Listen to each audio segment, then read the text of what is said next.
You ask Tiger to solve. This deals with linear equations with one unknown. The final result is z equals 1 over 12. Let's solve it step by step. Simplify the expression. Group like terms. Simplify the arithmetic.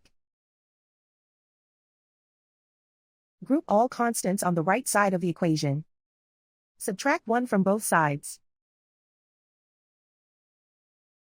Simplify the arithmetic.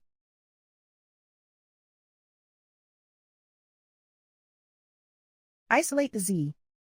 Divide both sides by -12. Cancel out the negatives. Simplify the fraction. Cancel out the negatives. And so the final result is z equals 1 over 12.